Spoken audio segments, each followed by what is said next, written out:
From the dock, you play the alluring hero. I know Treviso. If we have a tale, I have a better chance of distracting their interest.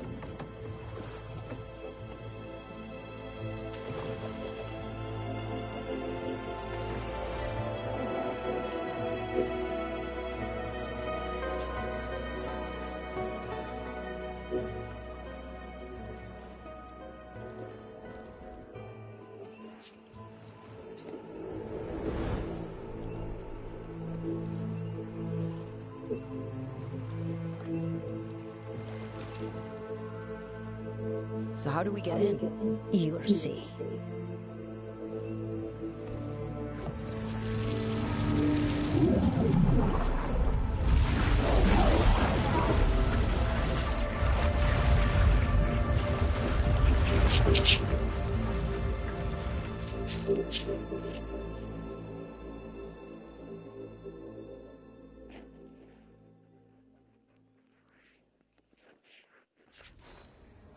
Someone or something already took down the guards. I can't decide if that's good or bad. But we have a demon to find. Any ideas?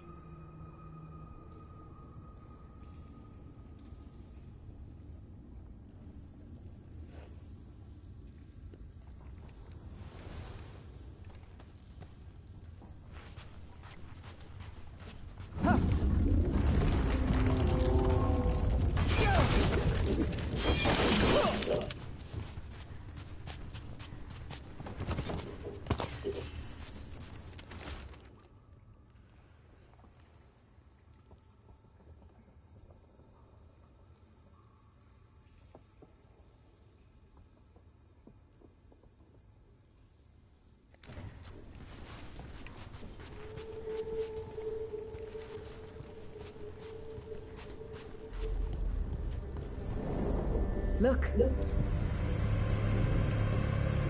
So this is the ossuary. This doesn't look like any prison I've seen.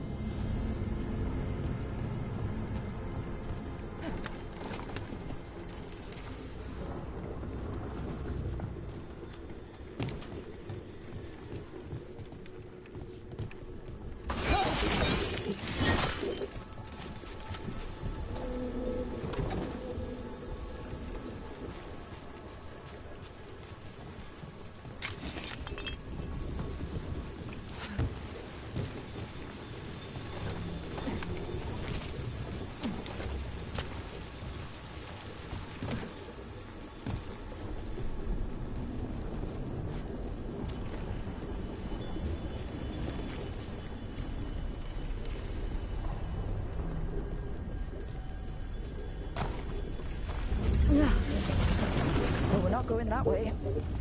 Oh, so the place is underwater and falling apart. That seems real safe. I can't believe all this is underwater. If the enchantments containing this place ever failed. Are we sure we want to do this, Rook? The Antivan Crows aren't really known for being loyal or helpful. They're mostly known for killing. Killing is what we need, though.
Whatever's behind that door, it's important. Which means that's the right direction. Then we break through.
All right, we're almost through.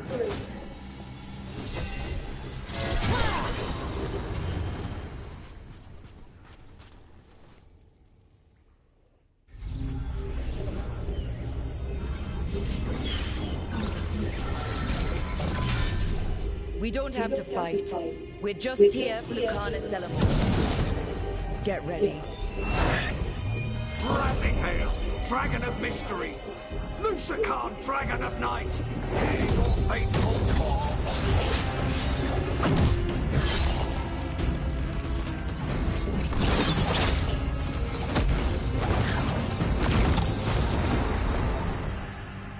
I'm guessing you're the reason we're here. Who are you? Who sent you? My name's Rook. Katarina sent me. Katerina. But you're not a crow. Really forgot.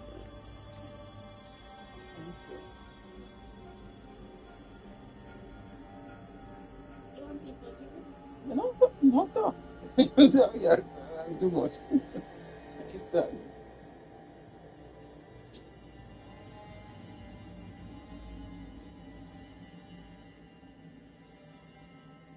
Okay, let's start with you telling us your name, your age, and your occupation. My name is Jay. I recently stepped out on faith and started a mobile mechanic business. I'm also a musician, singer. I'm just all around go-getter. Whatever's, I like to make money, so that's me. Okay, you do have one pop balloon. Let's find out why she popped. Okay, can you give us your name, your age, and your occupation?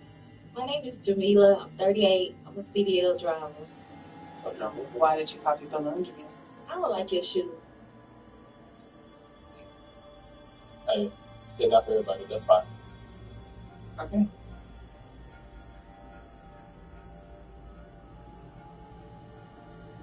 Okay. Now I'm going to give you the opportunity to ask the ladies a question. What is your love language and why? Okay. Can you tell us your name, your age, and your occupation? My name is Kiana. I'll be 30 March 3rd. I am a teacher / entrepreneur. My love language is understanding, touch, just coming together. Okay. That's my love language. Okay. I see that. Okay. Your name, your age, and your occupation. My name is Dawn. I'm 35 and I work in healthcare. My love language is words of affirmation. I like to hear just positive things, even like negative feedback, but more than anything positive. I want to know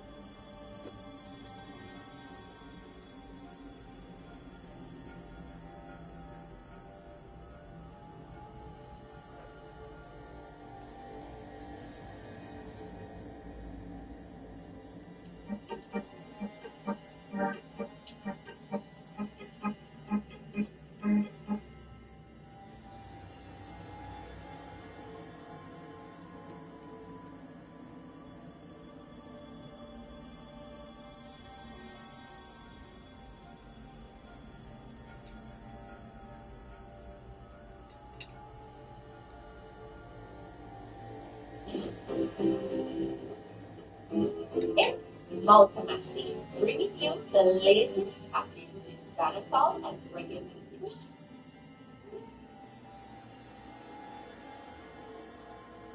Welcome, it's Multimassy, and here are the stories making that occurred today. Possibly didn't know about the Streets Festival that will be held here in Jamaica at the National Stadium. Apparently, Popcorn will be one of the major headliners.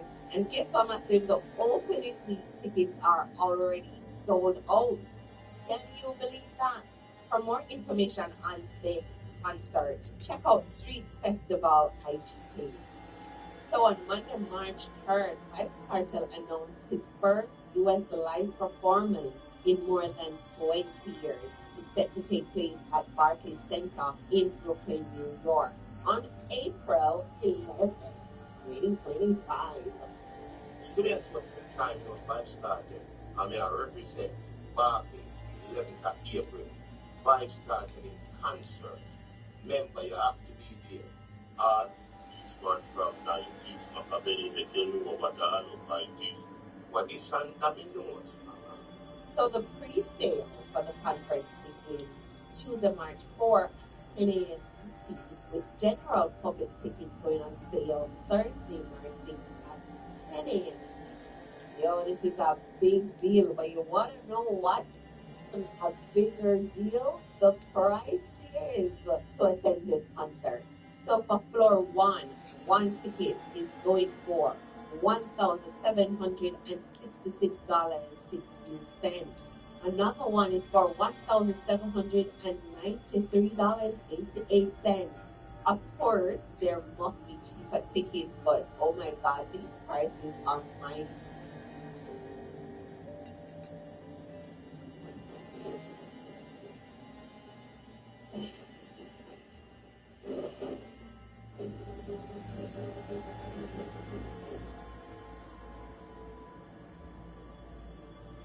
Introducing KFC's new hot sandwich. Mind-blowing. So much so it have social media in a frenzy.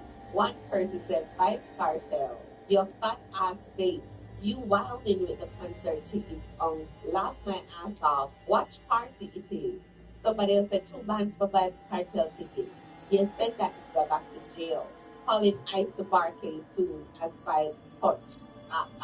I wish I would pay that money to see a Jamaican zombie. Get the fuck out of here.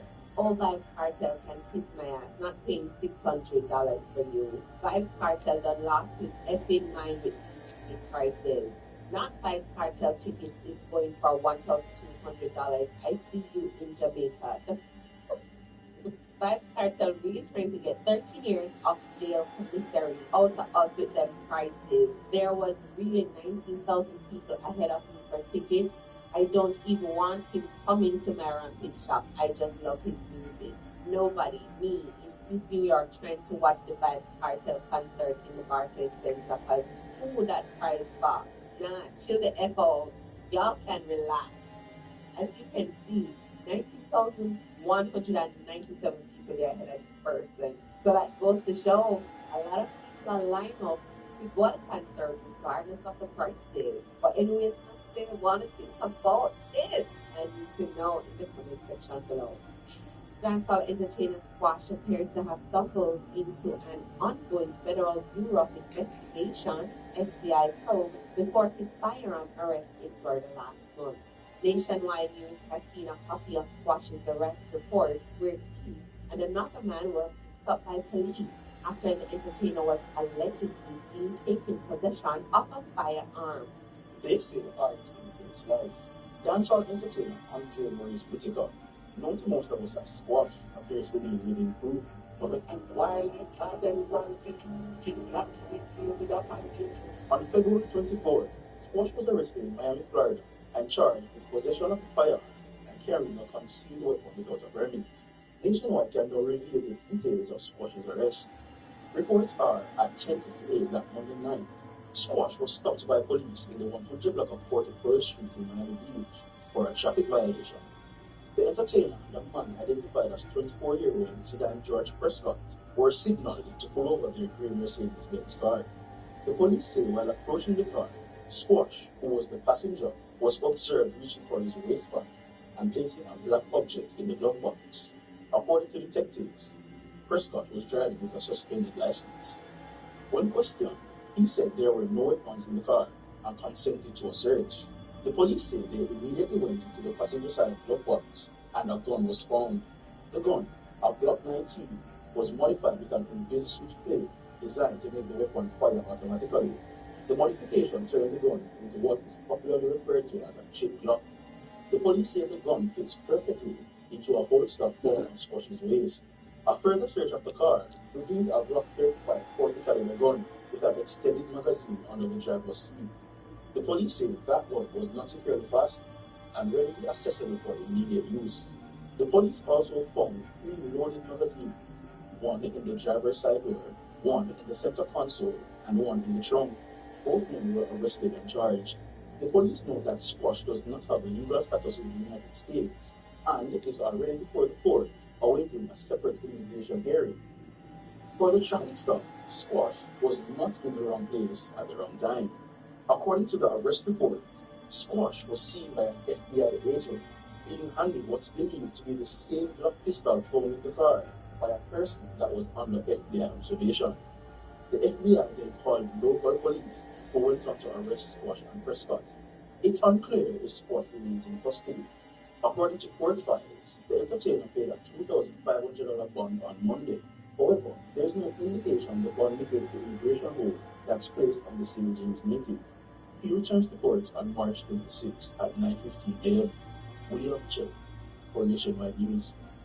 Massive RT box that's so nice. Even the foreign blogs then pick it up. This Instagram page called Hollywood Unlocked posted the story. Caption reads, Spiritual advisor Narda Smith, known as RT Box, has filed a defamation lawsuit against dancehall artist Spice. RT Box claims to have been Spice's spiritual advisor for over 18 years. The legal action stems from allegations that Spice made false and defamatory statements about him, allegedly labeling him as a pedophile. The lawsuit filed in a U.S. court named Spice and her company, Spice Entertainment LLC, as defendants. It alleges that Spice made the defamatory statements during a podcast, repeatedly asserting the accusation. The lawsuit claims these statements were made with malice and intentional disregard for RT Boss's rights, despite knowing the allegations were false. RT Boss asserts that these allegations have allegedly exposed him to public hatred and contempt, adversely affecting his business. Consequently, he is seeking punitive damages and coverage for his attorney. So Shensia posted this on her social media. Who's got the best food in the world? I say Jamaica. Here comes Rihanna in the comment section saying it's violent. Well, Massive one thing. Enough Jamaicans can't cook again, in all honesty.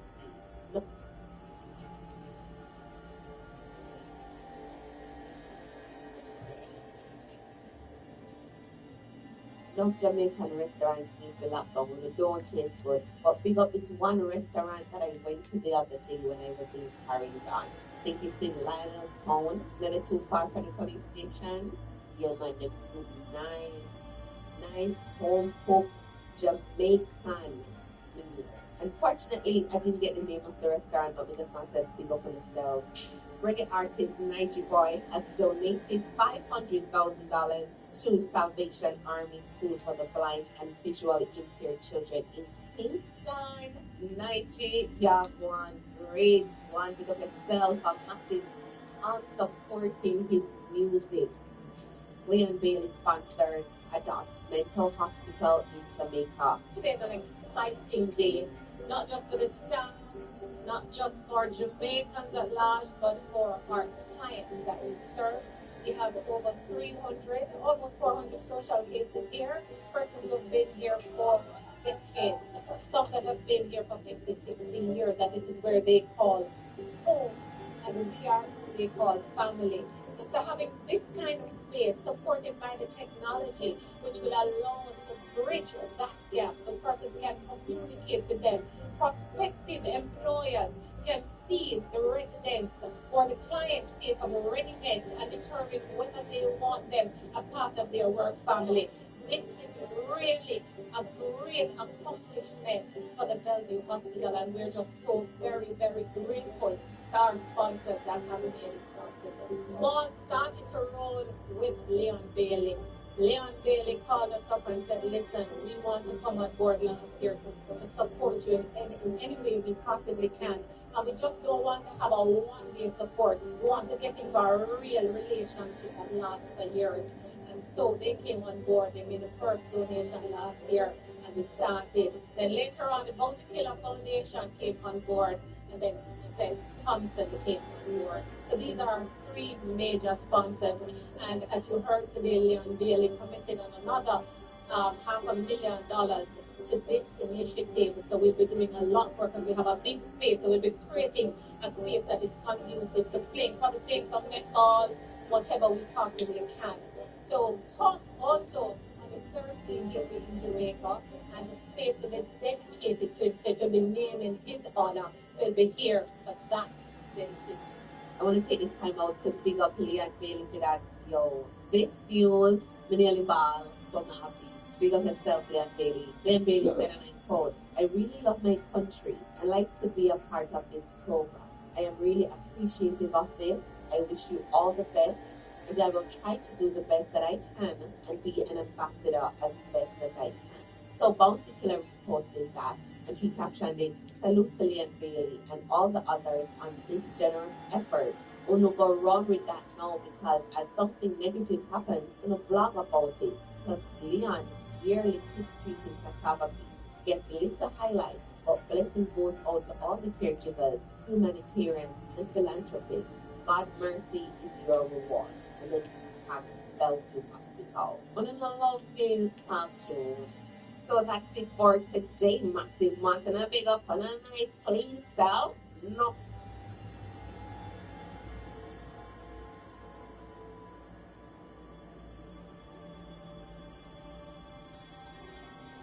You know that moment when a game gets slammed by critics? What can I say? Who are you talking to? Hey, hi, John. I do.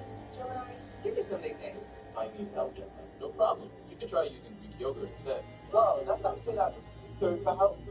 Thanks. Just let me know if you need anything else. Well, yeah, Tiger Cow, take your time. Good boy. That's Tiger Strong.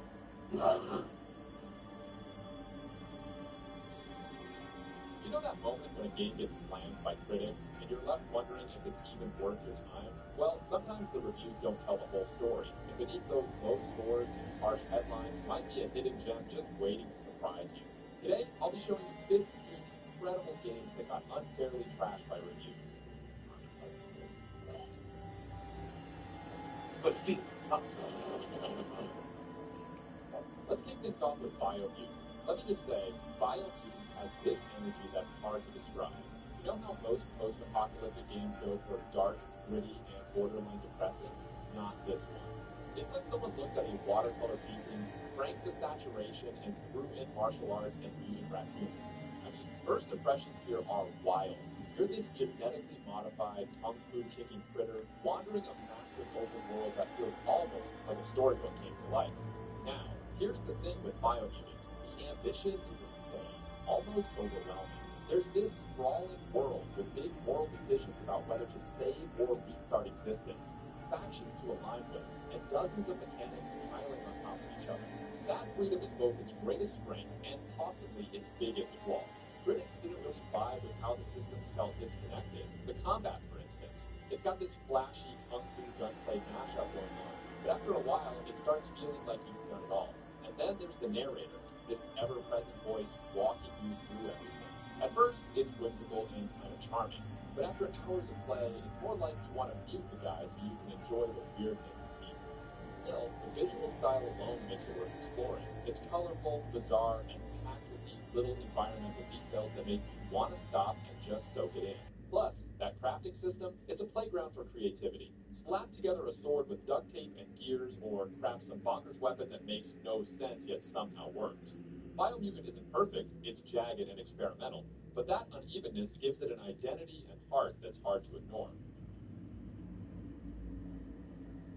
Next up is The Evil Within. Survival horror doesn't usually stick with me. Like, I don't typically play games to get my stress levels through the roof, you know? The Evil Within, though, this one got under my skin in ways I didn't expect. So, imagine Silent Hill's creeping dread married to Resident Evil's grotesque monstrosities, and you pretty much got the vibe here. Shinji Mikami, the Resident Evil 4 legend, directed this, and you can feel his fingerprints all over it. It dropped in 2014, and yeah, the reviews were a little mixed. People called out some clunky mechanics and outdated design choices, but when it comes to pure atmosphere, this game gets it right. You step into the role of Sebastian Castellanos, a detective who gets drawn into this twisted, nightmarish world. And when I say twisted, I mean what the hell is happening levels of weird. There's this unsettling blend of psychological horror and straight-up gore, where 1 second you're speeding past a massive dude with a meat cleaver, and the next you're trying to unravel a surreal, fragmented storyline that makes you question what's real. It's a lot, but it works, mostly because it keeps you on edge the entire time. By the way, the first chapter is absolutely brutal. It throws you straight into the deep end with this relentless mix of shock and terror. I almost tapped out here. It's tough in a way that almost feels unfair. But once I pushed through, I got hooked by the weirdly compelling story. It's not perfect though. Some of the mechanics, like stealth and movement, feel a bit stiff by today's standards. And the spikes in difficulty, let's just say they occasionally had me on the verge of turning off my console for a palate cleanser. That said, there's something about the game's relentless atmosphere that makes it stand tall among survival horror greats. If you're not into games that stress you out, this might be a gamble, but it's on Xbox Game Pass, so giving it a spin is super low risk.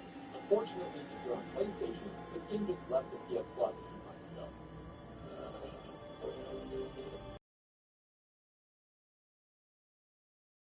We have Remember Me. I'll start here.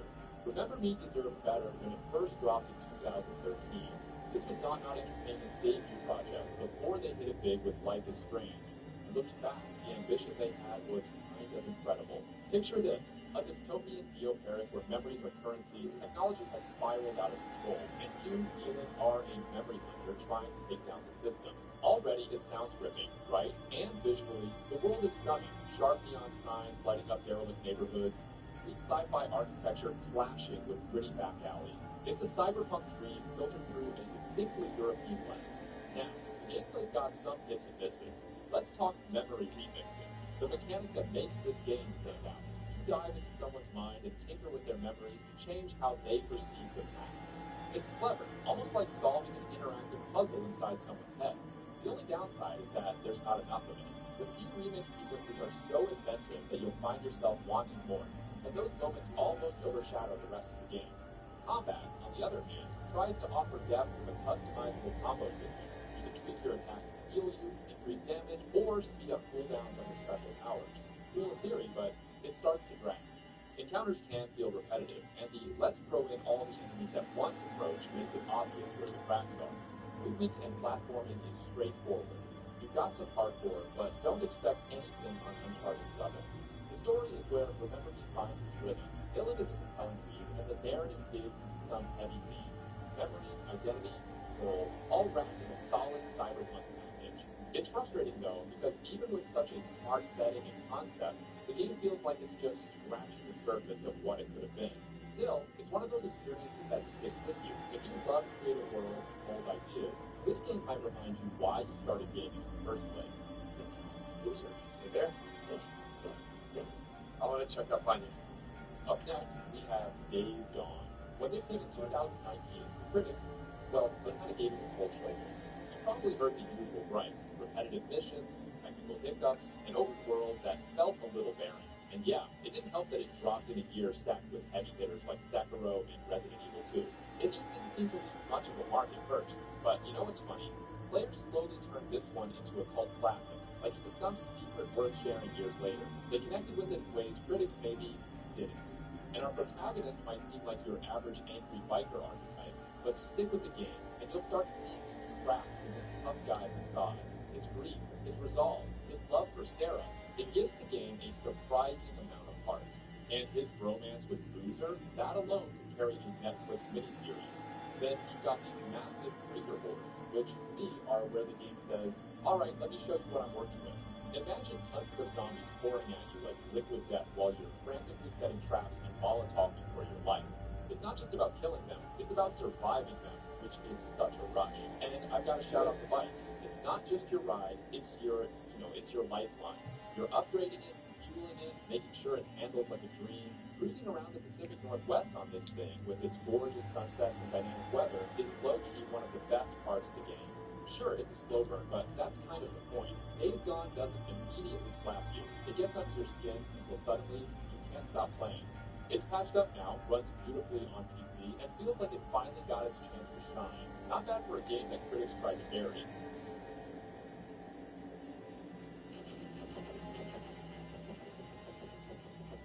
Coming in next is Terminator Resistance. You know how Terminator fans have this ongoing love-hate relationship with the franchise?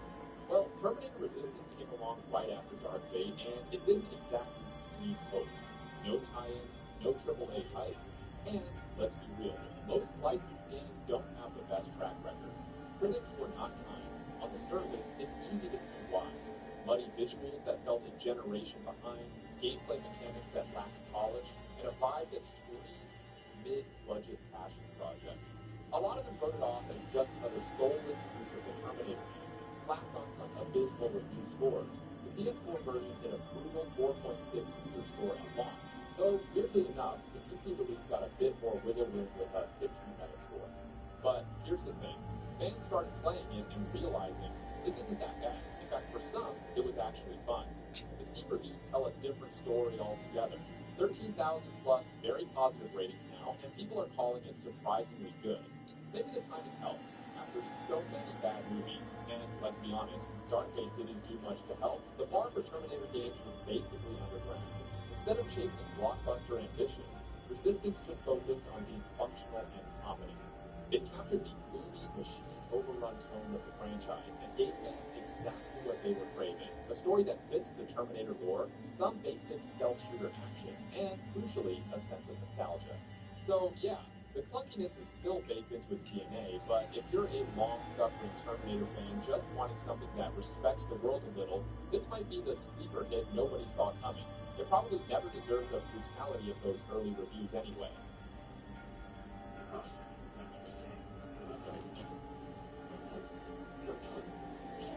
Next up is Rise, Son of Rome. If we're talking launch titles, Rise, Son of Rome had the entire weight of the Xbox One's debut resting on its shoulders. Back then, Crytek seemed hell-bent on showing what next-gen really meant, and visually, it delivered. This game still looks insane, like staring at that Roman architecture. You almost feel like you're in some glossy historical documentary. Animations, lighting, reflections, it's all top tier.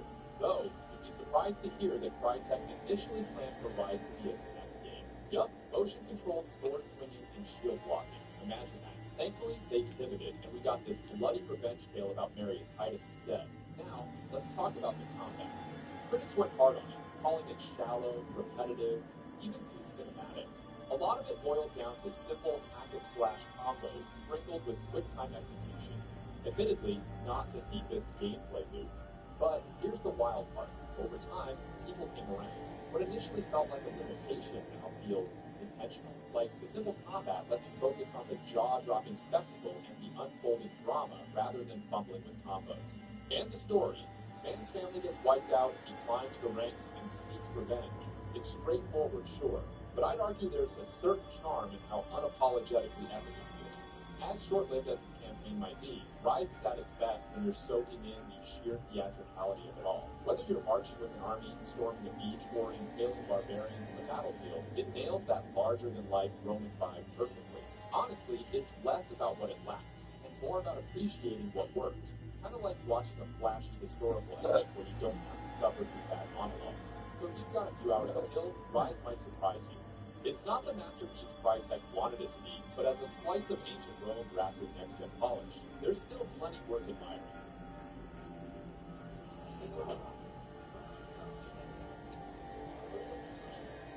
Coming in next is the Callisto Protocol. If you saw the name Glenn Schofield attached to it and thought Dead Space 2.0, you weren't alone.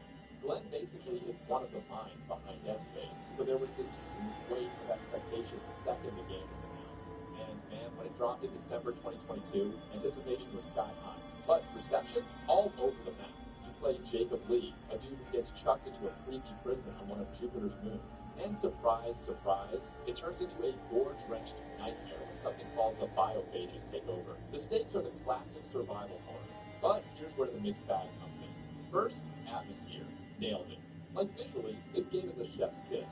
From the unsettling corridors of Black Iron to the ominous growl of something lurking around the corner. The Callisto Protocol makes you feel like you're constantly being watched. The way the light flickers off the blood-soaked walls, pure tension. And that sound design, it's just chilling. The game really knows how to make those background screeches and whispers crawl into your skin. And then comes the combat. Critics tore into it because half of the game's strategy revolves around a weird, dodge-heavy mechanic that can feel clunky. Like you're trying to survive these gnarly body horror enemies, and there's this awkward, rhythmic dodging going on that doesn't feel intuitive. And don't even get me started on taunt. If you're on the stuttering drove people insane. It's mostly fixed now, but it left a mark. Still, if you can push through that combat funk, there's an eerie, jaw-dropping sci-fi horror game underneath. You just have to meet it on its terms and not walk in expecting a Dead Space repeat. It's doing its own thing, for better or worse.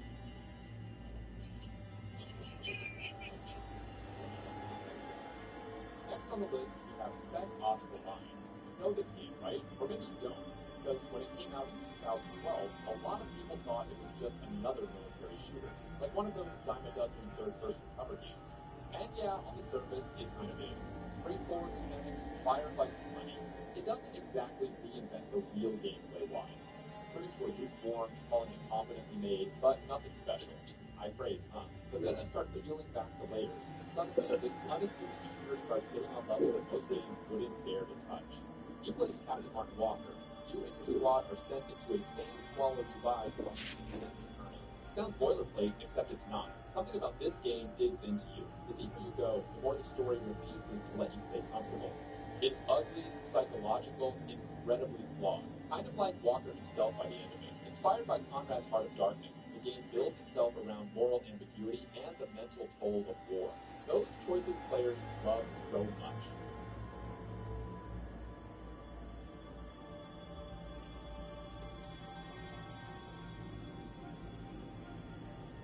Walk in expecting a Dead Space repeat. It's doing its own thing, for better or worse.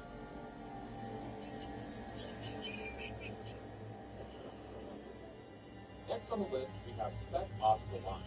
You know this game, right? Or maybe you don't, because when it came out in 2012, a lot of people thought it was just another military shooter, like one of those dime a dozen third-person cover games. And yeah, on the surface, it kind of is. Straightforward mechanics, firefights, and money. It doesn't exactly reinvent the wheel gameplay-wise. Critics were lukewarm, calling it competently made, but nothing special. I praise, huh? But then you start peeling back the layers, and suddenly this unassuming shooter starts getting on levels most games wouldn't dare to touch. You play as Captain Martin Walker. You and your squad are sent into a sand-swallowed Dubai to find a missing colonel. Sounds boilerplate, except it's not. Something about this game digs into you. The deeper you go, the more the story refuses to let you stay comfortable. It's ugly, psychological, incredibly flawed. Kind of like Walker himself by the end of it. Inspired by Conrad's Heart of Darkness, the game builds itself around moral ambiguity and the mental toll of war. Those choices players love so much. Here, they'll make you squirm. There's no right path, only what feels less soul-crushing in the moment. The visuals work over time too. Sand doesn't just sculpt the landscape, it's a character itself, swallowing everything in sight. By the time you hit the endings, multiple by the way, you're just left reeling. Forget resolution. Spec Ops doesn't do neat bows. Back in the day, folks fixated on the middling multiplayer and cover system when they should have been talking about its bravery. It's a game made to make you feel uncomfortable, guilty even, and that's why it lingers long after you put the controller down.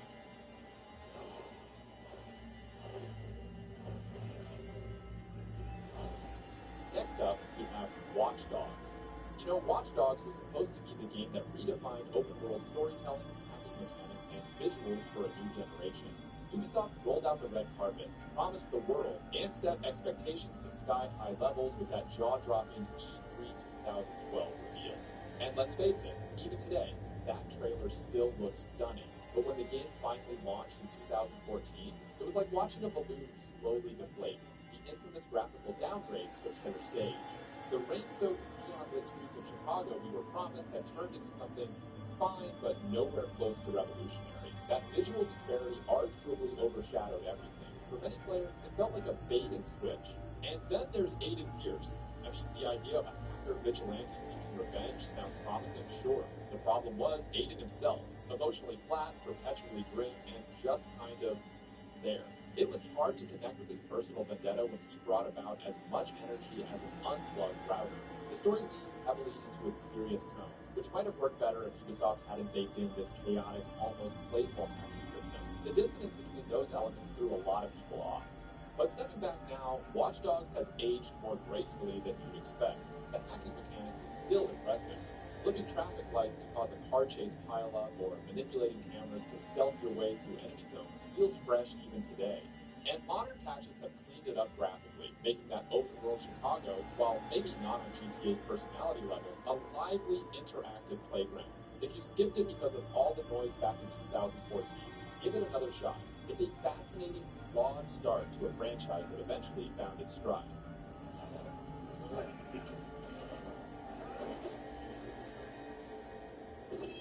Next, we've got Vampire. This one's a slow burn, but it's got some serious atmosphere.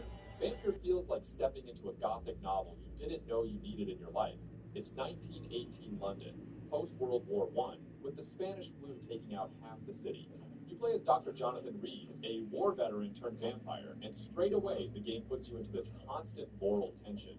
You're drawn to help people because, you're a doctor, but you're also a vampire, so you need to feed to grow stronger. That setup alone had me hooked because every meal isn't just a stat boost. It's a choice, one you'll have to live with.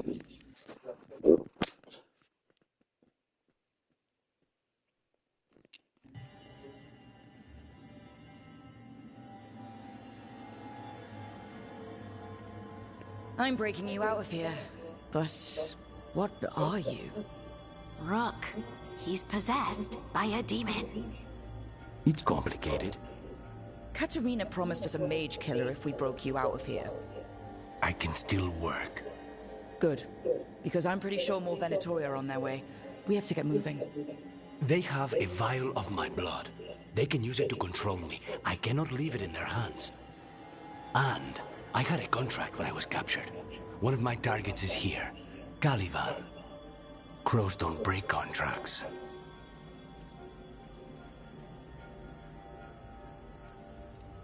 All right.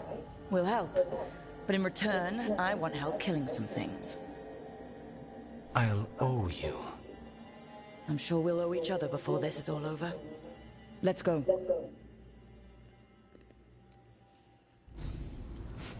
So, first order of business? Blood first, then my target, Caliban, the prison warden. Where do we find them? In the tower. There's a bridge. Not anymore. We'll have to find another way across. Mages, my specialty.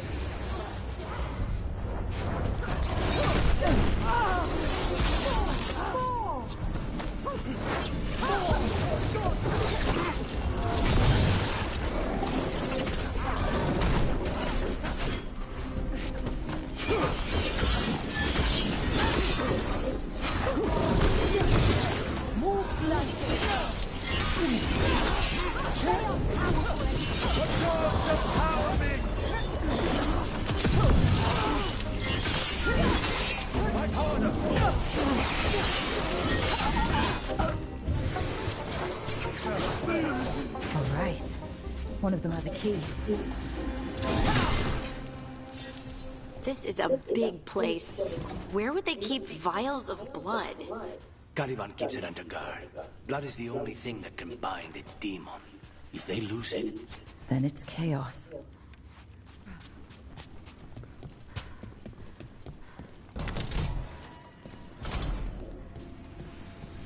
What was going on here? They weaken the veil with blood magic and summon whatever they can from the other side. Any spirit can become a demon. Zara didn't give them a choice. Zara? Zara Renata. There might be a higher-ranking Venatori somewhere, but I don't know of one. This place is all her.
is possessed by demons. Watch out. Zara Renata's work. This place exists for her to make new, worse kinds of demons.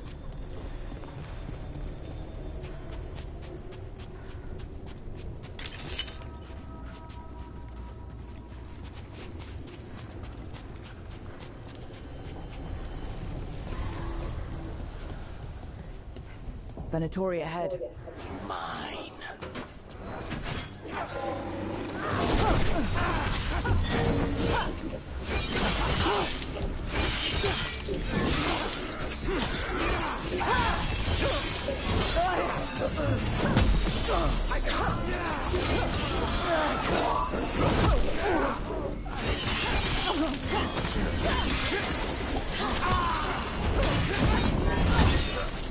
Do not die, fools!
So the vial of blood the Venatori took from you...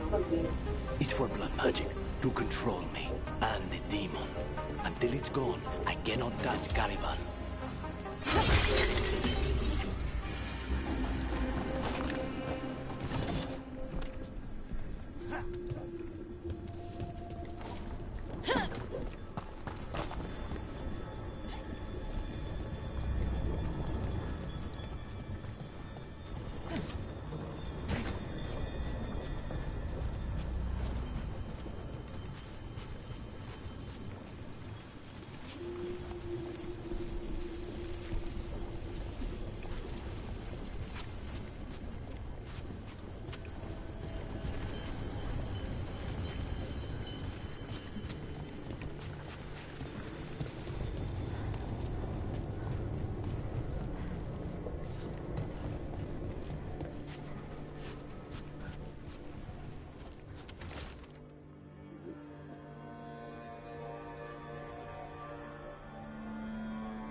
Great. Now what? What are you? The demon pulled all of that from the Fade? I'm as surprised as you.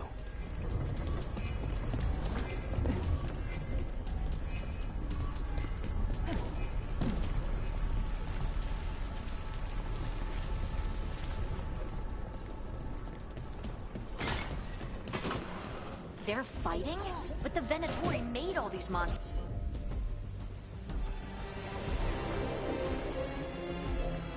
Didn't they?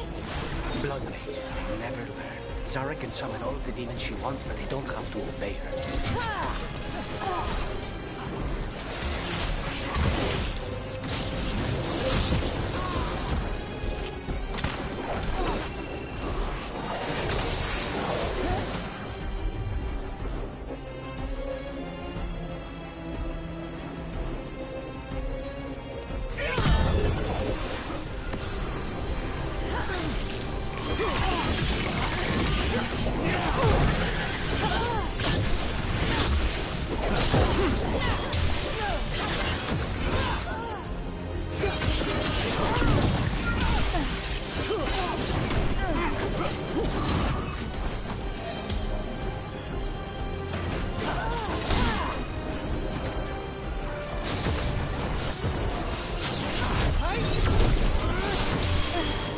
shot!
Nothing.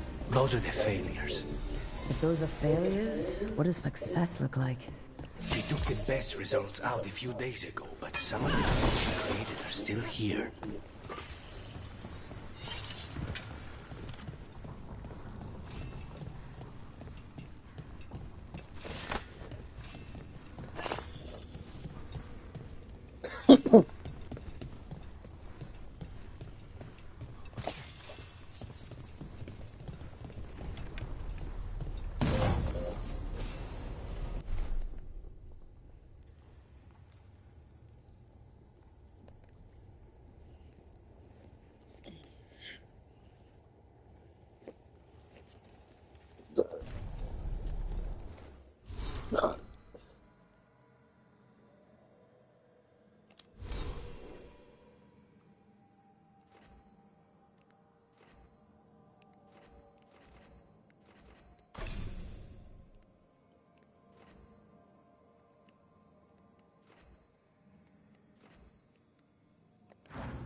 Caliban, you said he's the one in charge? No, he's a lackey. He runs this place for a powerful magister. He was my target a year ago. Now we both want him dead. We meaning? Demons don't forgive.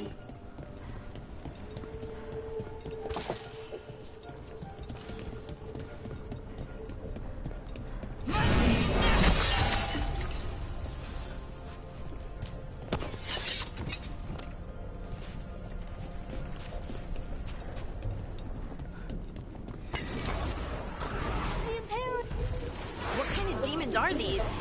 They're why this place exists. This is what success looks like.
These guys. Let me hit him first, then you can take him down.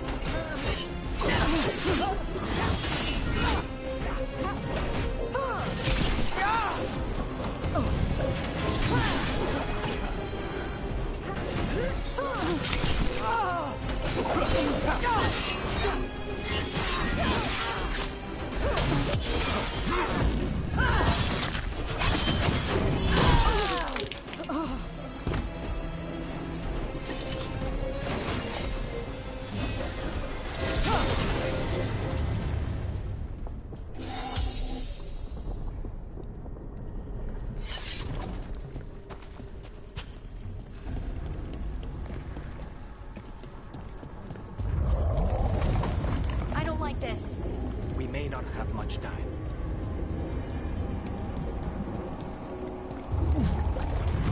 This way. There's a shortcut.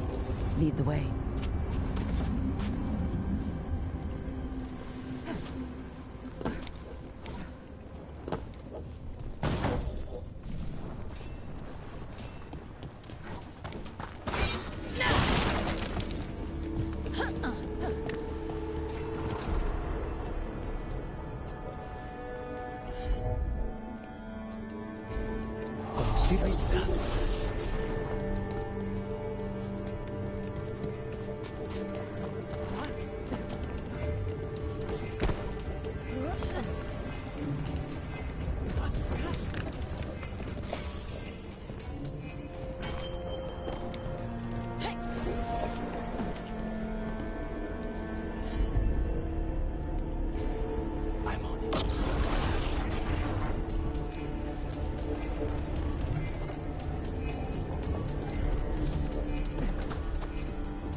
This thing. I know it's here. We can smell it.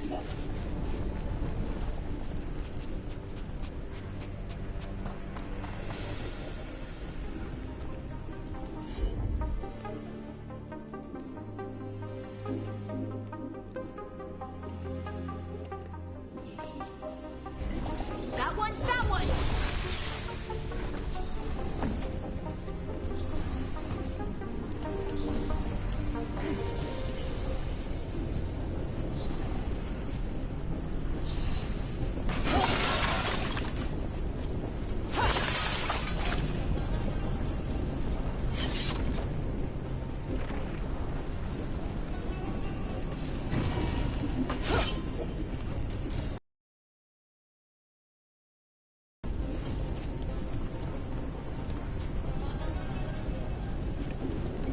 Look at what's left of these people.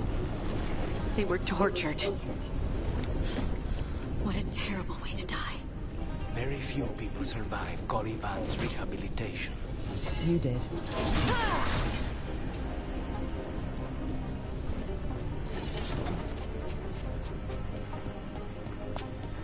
Wait, we cannot go after Calivan yet. Not while he has my blood.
need to get that barrier down.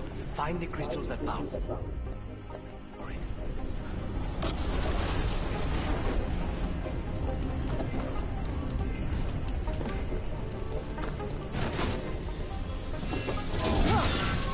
There, just 2 left now.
There.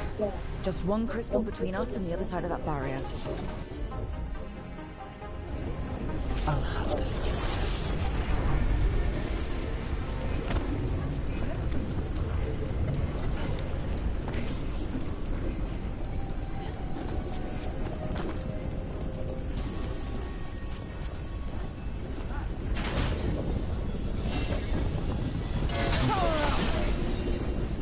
That's it. The barrier should be down. Let's see what's on the other side.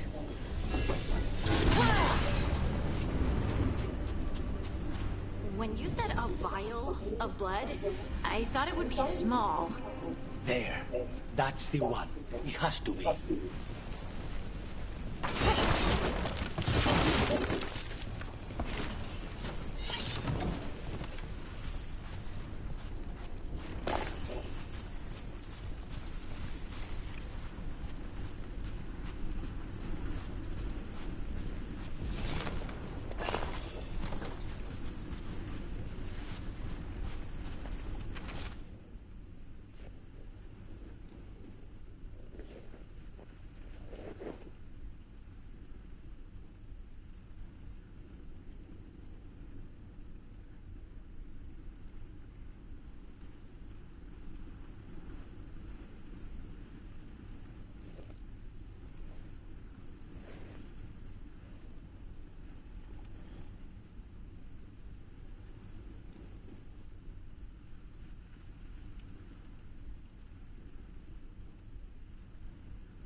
Yeah, we're there Barbados. And she have the man them head spinning like tornadoes. What is under me nose?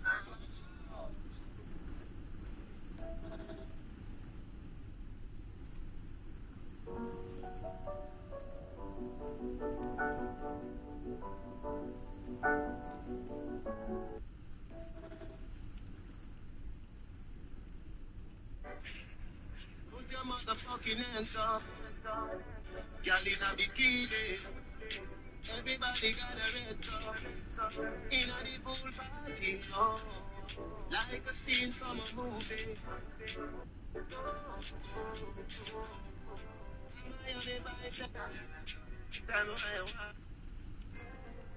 What do you mean, little vibes?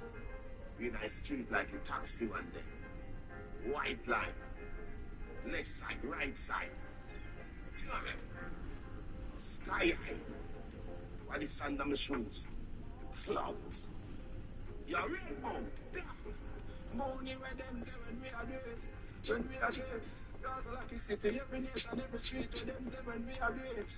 God, I tell them, say I want you, TG, yo, with them there when we are great. When we are great. Gaza like a city, every nation, every street with them there when we are great. Yeah, I learned the game from William Wesley, you can never check it. Back to back for the niggas that didn't get the message. Back to back like I'm on the cover of Legal. You are high class.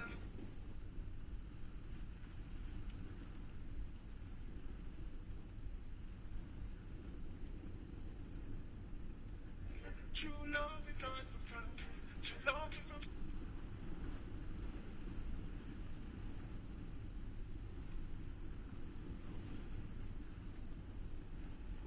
Good day, I'm Theodore Henry, and this is your JIS News for Tuesday, March 4, 2025. The country has recorded its lowest monthly murder rate of 47 in February, a significant achievement since 2000. The data was revealed by Information Minister Senator Dr. Dana Morris Dixon at today's post-cabinet press briefing. She also indicates that when both January and February are factored, the murder rate declines by 35%. In addition to the 63 fewer murders for the period, there was also an overall downward trend of 25% in all major crimes. We keep talking about what's happening with our JCF and what has happened in terms of improvements around crime. This is something to celebrate. An historic low number. It means we are going in the right direction. All the work that has been done is paying fruit. And so Jamaica, we need to celebrate this. When the numbers were going up, it was all over the place. Everybody was stressed. Everybody was talking about what's happening in the country. Now we have it going in the other direction. Let's celebrate it.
now what? Now we find Caliban.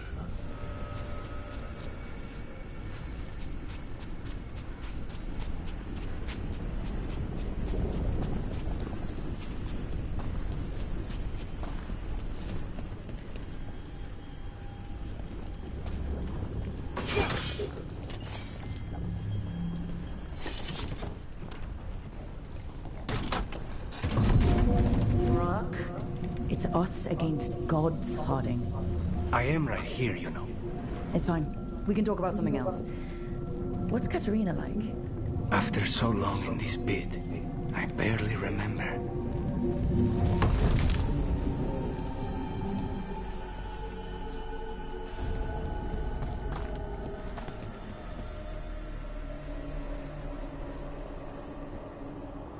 Oh, this was entirely unnecessary. Zara and her little jests. He's already the demon of Virantium. Won't this be ironic? Hilarious. And now look at the mess you've made of my facility. She always leaves me to clean up. So this is Caliban. He is. The target I was sent for a year ago. A crow never abandons a contract. What did they offer you in exchange for my life, Crow?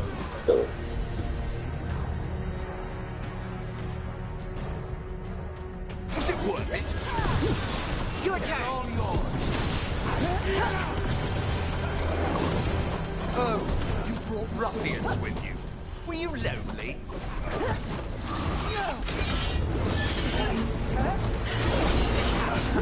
You are a failed experiment, not worthy of my time.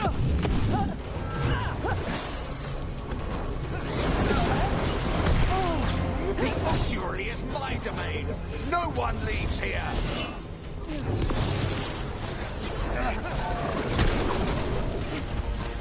You will pay for your arrogance, Crow.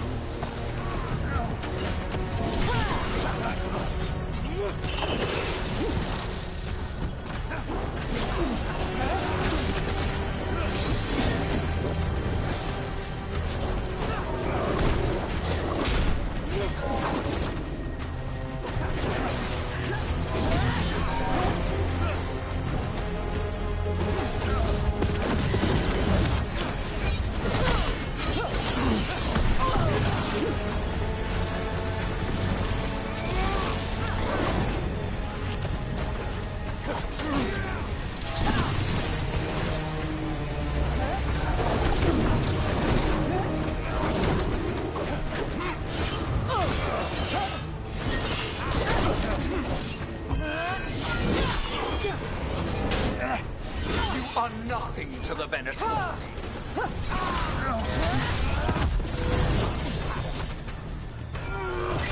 I am the right hand of Zara.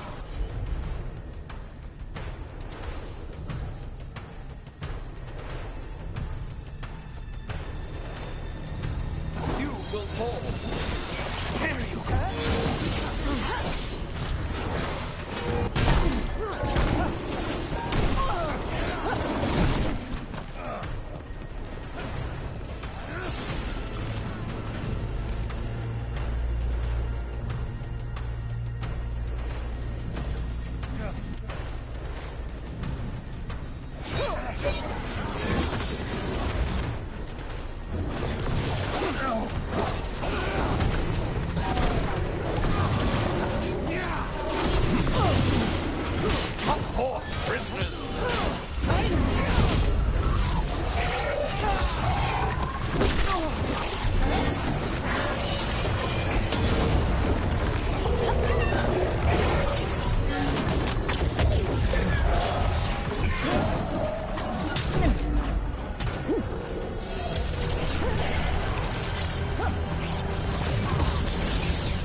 be a victim like the others.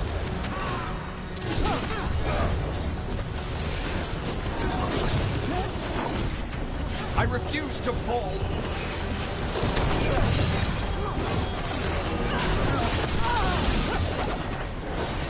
I will not be defeated.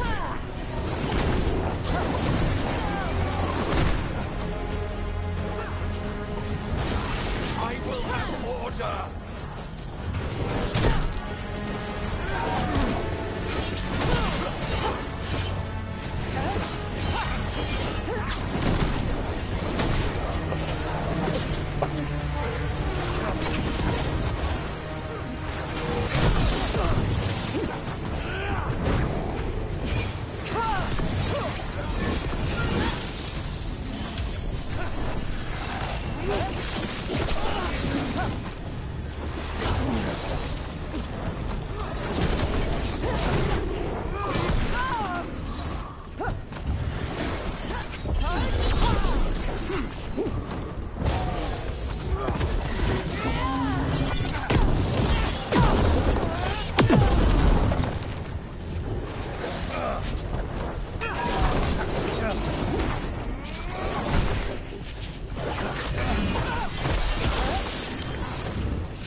The crows send their regards.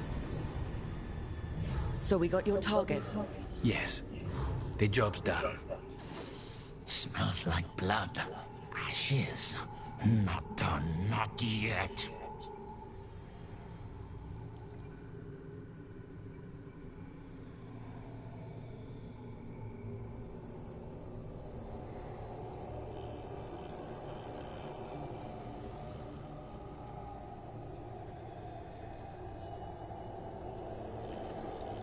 So we can leave, right?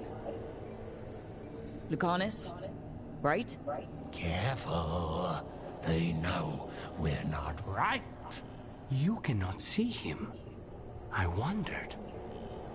We clearly have things to discuss. Somewhere else. Agreed. I think it's time I got some air.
Shall we go?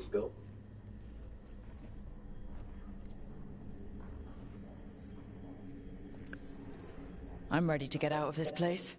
Imagine how I feel.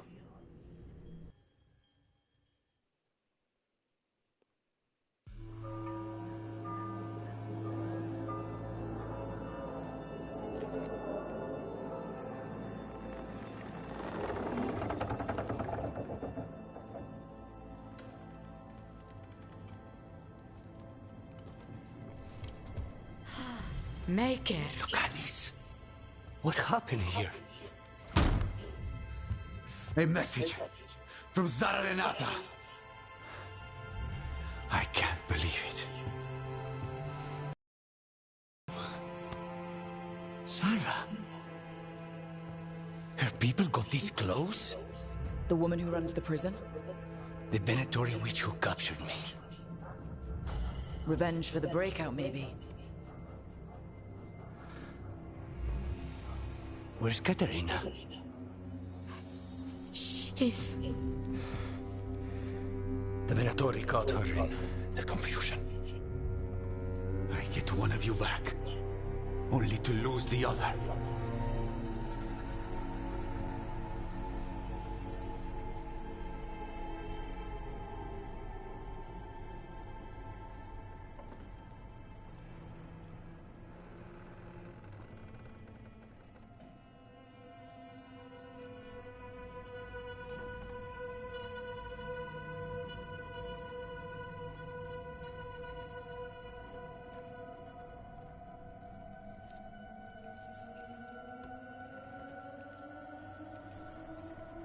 Someone killed the first Talon of the Crows now? After the gods escaped? That's not a coincidence. Zara's been a thorn in our side before. And you said yourself, it could be revenge for your prison break. No, Rook's right. The timing is suspicious for many reasons. When I find Zara, I'll ask her. You just got here, and already you want to leave again? Katerina gave me a contract. I'm not breaking the last deal she ever made. And I owe Rook. Once that's done, I'll come home.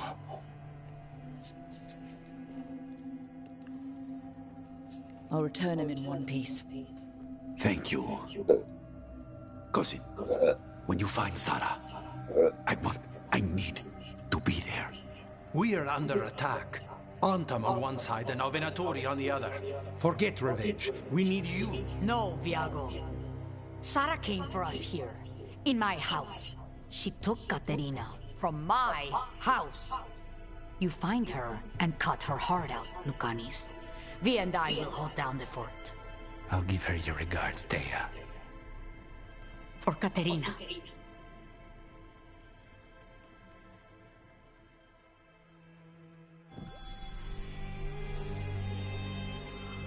The Crows had lost a Talon. But the demon of Virantium was free at last.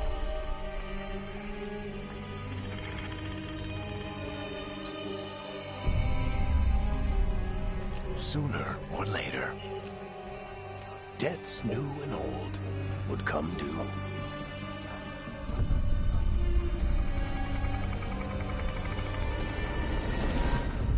And they would all be paid in blood.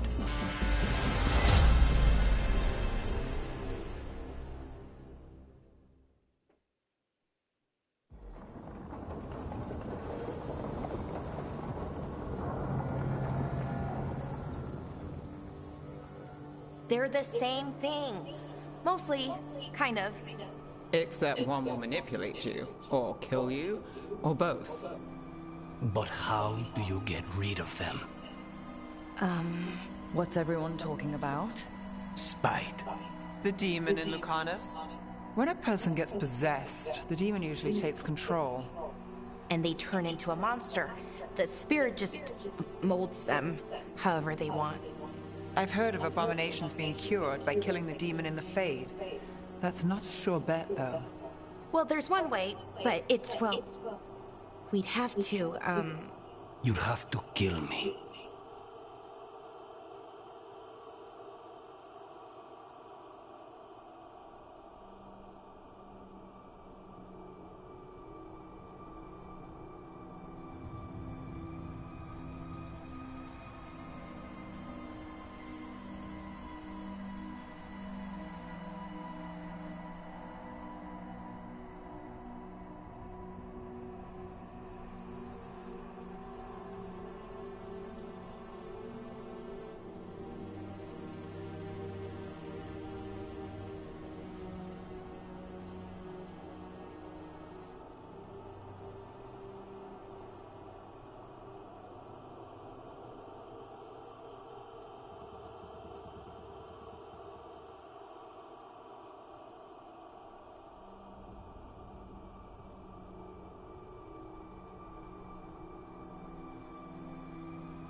That can't be the only solution. Can't we reason with Spite, maybe? Persuade it to leave? Talk doesn't work on Spite. She won't hurt you. How sweet. I want to talk to her! Before we do, well, that, let's think this through some more. There has to be a solution. I have people in Marathas I can ask, but I wouldn't get my hopes up. All right. So what next? Let me talk to them! I want to talk to... Lucanus! Nope. It's fine. I'm fine.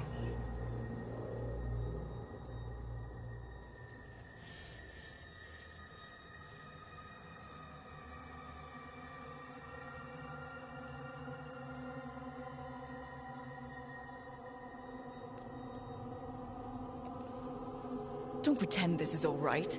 It wouldn't be fine if another person did it. No, but there's nothing I can do about it. If it were another person, I could solve this with a knife. Just give me a minute. He'll get bored once everyone leaves.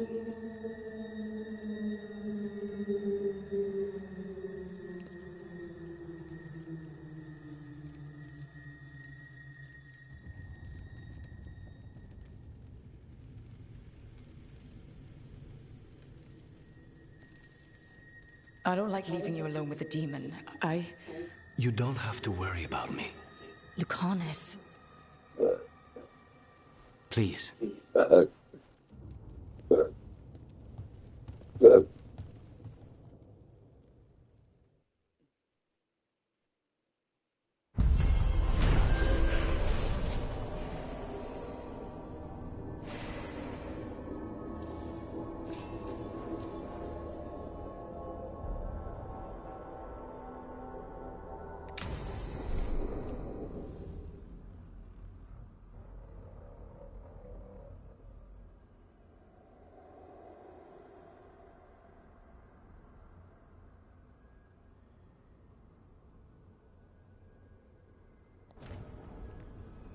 Antiva is in rough shape under the Antom's occupation.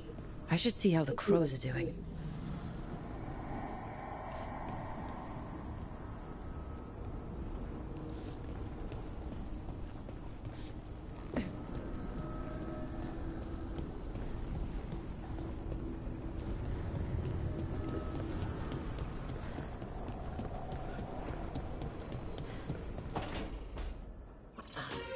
Oh, shit! No! Okay. Try again. Deep breaths. There.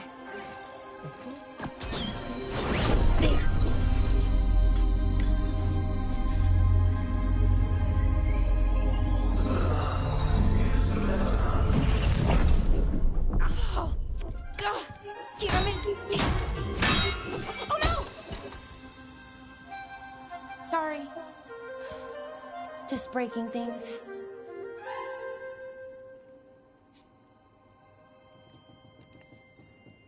Want help?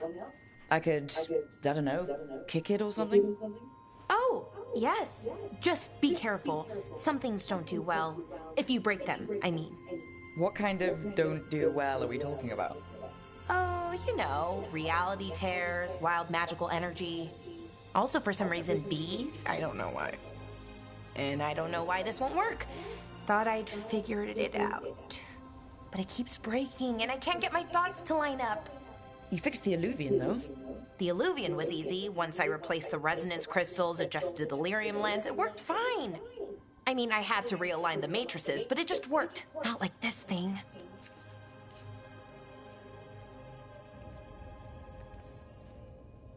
You don't give yourself enough credit. You're smart. You'll figure it out. Well, thank you for thinking that. Of course. Also, what is it exactly? It's the Nodus Dirthalin, the 8th archive. I heard it was gone forever, but here it is. So what does it do? It knows things, whatever its creator knew, at least. So much knowledge, all the wonders of Elvenon. Or at least bits of them, which is more than we have. Once I figure it out, at least, whoever made it was powerful, but clumsy. It's resonating off tempo. Need to match it. First, introduce a microfracture, but before that, you'll need the Fate Harmonics, so... Sorry, I ramble sometimes. I'm a rambler. Ruined a lot of relationships. Most of the people I've been with didn't care for it. And I'm doing it. Again. What time? What time over there now? What time is it? 7:37. What time? 11:37. Okay, and then say what? 3:30. So there's still something about some hotels. What am I supposed to say? I'm just open my doors even and do so. Look at them, I said that must be a place to stay, be nice. But I would make a sense, because we're only 3 hours. What a problem, not giving you should not give place here.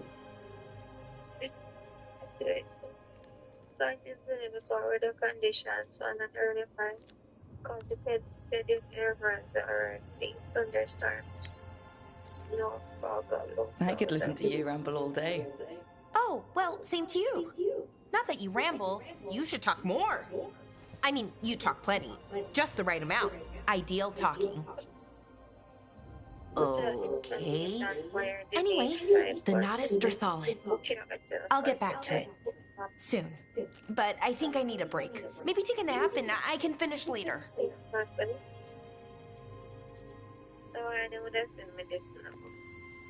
Hey, if napping works, then nap away. Okay, I will. Anyways, let me know if you need me. I'll be ready. They'd found someone who could fix their mirror. One of Arlathan's own Veil Jumpers. Just what they were looking for. To the recurrent special accommodation, they cancel.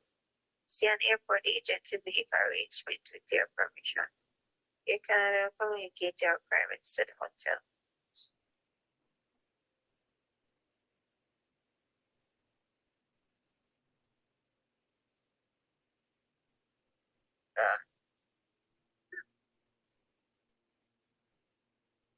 You can now book hotels from the stay for you guys.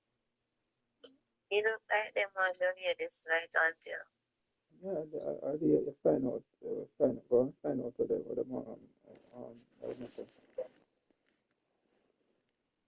We have to go book your hotel. Choose a hotel and then go.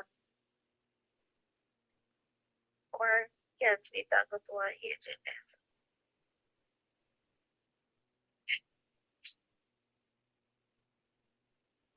That's all stress I know.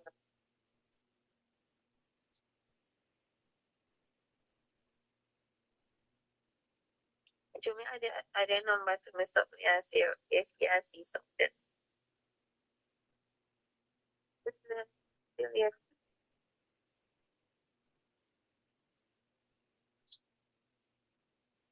But I can't make it up.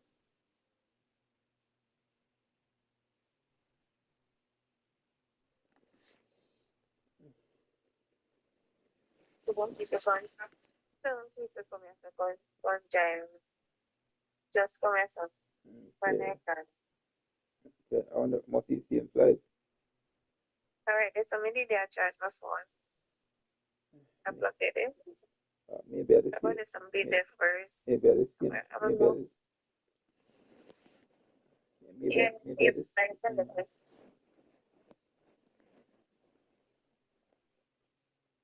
there's some in there can I got too much eat purpose. There's some in there can so nobody knows go see. That's on my place. So I see this here. Yeah, shall I tell him to turn off the light? I got it. That's what I do. Let's just don't have to turn on the light. Yeah, that's it. So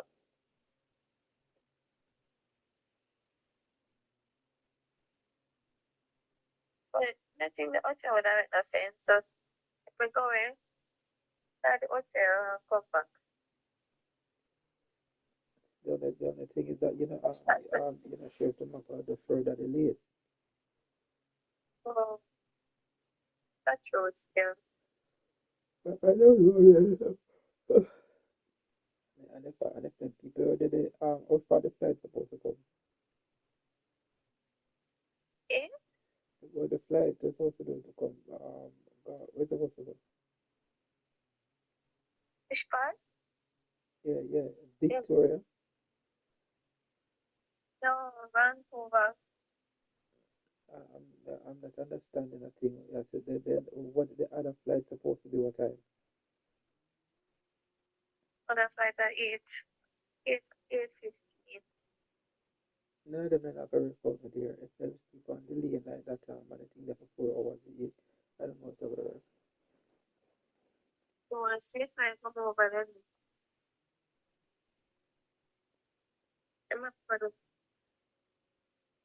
I'm hearing a fall out a door though. Any of you can see that? I can't. I can't see. Well, on the glass, I see. They want to hearing or the then